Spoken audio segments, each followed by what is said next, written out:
YouTube channel. It's me again, Rhuel Cortez, the owner of Rhuel Cortez Magical Touch. Itong video na to na ipapakita ko po sa inyo ay kung paano ma-achieve ang tamang proseso ng light ash gray without damage the hair.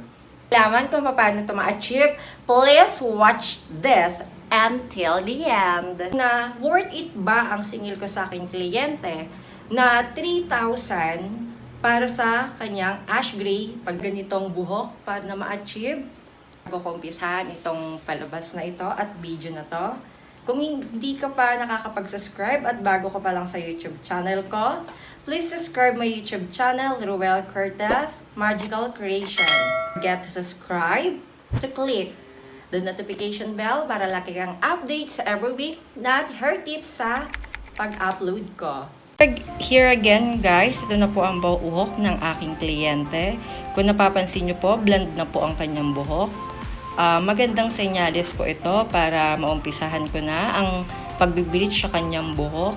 At hindi po tayo mahihirapan sa oras at hindi po tayo matatagalan.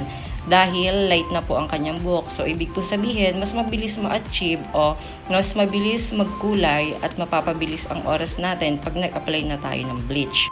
Ito po, nag-uumpisa na po ako, section by section po. In-applyan ko po na siya ng bleach. Ibababad ko lang po ito ng 30 minutes to 45 minutes. After ng oras, kapag luto na ang buhok, kapag lumabas na po ang palest yellow, pwede na po natin ito banlawan. Ito na po ang kanyang buhok. Kung napansin niyo po, hindi pa po ako tapos.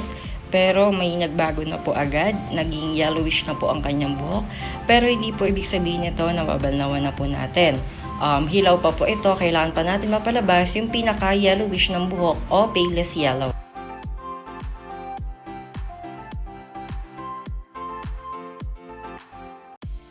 At dumating na po ang takdang oras sa pagbabanlaw. Ayun na po ang kanyang resulta. After times 2 ko po siya i-bleach. Kung napapansin nyo po, wala pong damage ang kanyang buhok dahil ginamitan ko po ito ng Bremud na Superflex. So ito naman po, nag-a-apply na po ako ng kanyang color, na fashion color na light ash gray. And after 1 hour, binanlawan ko na rin po ang kanyang buhok dahil na-achieve na po at luto na po sa color ang kanyang buhok. Ito po ngayon, nag-a-apply na po ako ng Brazilian Blowout. Ginamit ko po sa kanyang Brazilian Blowout ay ang Caravan Citrus Phyto Booster.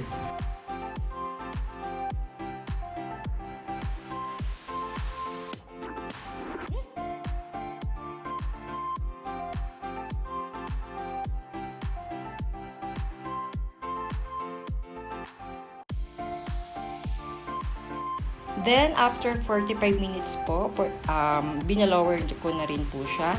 Kung mapapansin nyo po, magpa-plancha na po kami ng buhok. At ang gagamitin ko lang pong init ng plancha sa kanya ay 160 degree.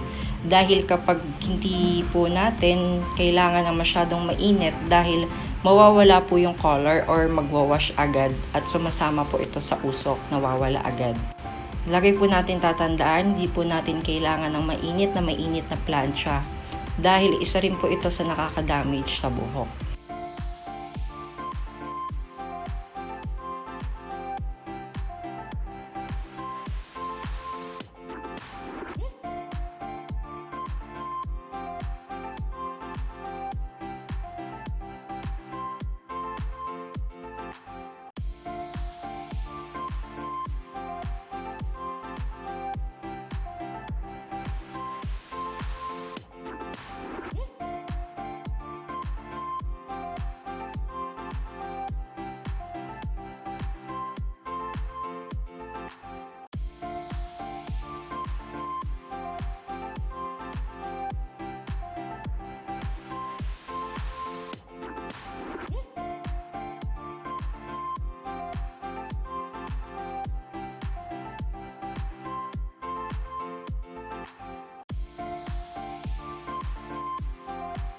And we're done! Yay! Tapos na po ang ating ash gray at kitang-kita nyo po na wala pong damage ang kanyang buhok. So, another happy and satisfied client again from Rhuel Cortez Magical Touch. Thank you so much for watching to everyone. See you again next week para sa panibagong upload ko ng hair and beauty tips. Bye-bye!